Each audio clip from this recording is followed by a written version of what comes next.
তার মধ্যে খুব উদ্ধত অহংকারী আচরণ দেখা যায়।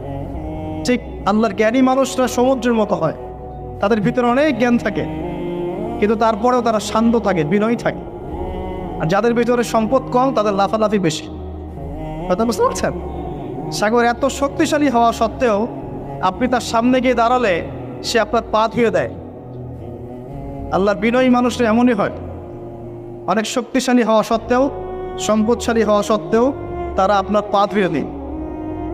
অনেক শেখার আছে, অনেক কিছু। সাগর সম্পর্কে অনেক আয়াত আছে কোরআনে। যখন সাগরে নৌযান চলাচল করে তখন আল্লাহ পাক যদি ঝড় ঝাপটা দেন, প্রাকৃতিক কোনো বিপর্যয় দেন, তাহলে মানুষ মুখলেসভাবে আল্লাহকে ডাকা শুরু করে।